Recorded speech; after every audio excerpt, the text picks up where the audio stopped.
વડોદરામાં પદભાર સંભાળ્યા બાદ પહેલા દિવસે મેયર ટુ વ્હીલર પર પહોંચ્યા। પાલિકા ખાતે આવેલા મેયરનું નિવેદન ઘરથી પાલિકા કચેરી નજીક હોવાથી ટુ વ્હીલર પર જ આવીશ, જરૂર પડશે ત્યારે સરકારી વાહનનો ઉપયોગ કરાશે। બીજી તરફ ડેપ્યુટી મેયર આદિત્ય પટેલ સરકારી વાહનમાં પહોંચ્યા હતા। પ્રોટોકોલ મુજબ મળેલી સુવિધાઓનો ઉપયોગ કરાશે। સરકારી સુવિધાઓનો વિવેકપૂર્ણ ઉપયોગ કરવાની વાત કરી। સાદગીભર્યા અભિગમની શહેરમાં ચર્ચા ઉઠી છે। આજે મારો પહેલો દિવસ છે એટલે મારે દર્શન માટે બી જવું હતું, મંદિરોમાં પણ જવું હતું। એટલે ટુ વ્હીલરનો લેવાનું રીઝન તો એ હતું કે પાર્કિંગોની અમુક જગ્યાએ સમસ્યા હોય છે અને જ્યારે મોટી ગાડી હોય તો પાર્કિંગની સમસ્યા થવાની છે અને એ લોકોની પણ આપણે મારે હેરાન નહોતા કરવા કે મારા માટે વેઇટ કરીને ઊભા રહે।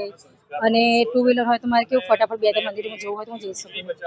અને એના માટે મારે કે જે અત્યારે મને જે જવાબદારી સોંપી છે તો મારે ઈશ્વરના દર્શન મારા ખાસ જરૂર હતા કે મને ઈશ્વર મને એટલી કૃપા આપે કે મને એટલી શક્તિ આપે કે જે 8 વર્ષનો ગાળો છે મારો એમાં હું બને એટલી મહેનતથી અને જેટલું અને જે વિકાસ જે શહેરનો વિકાસ કરવાનો છે તો વિકાસને હું પ્રોપર રીતે કરી શકું।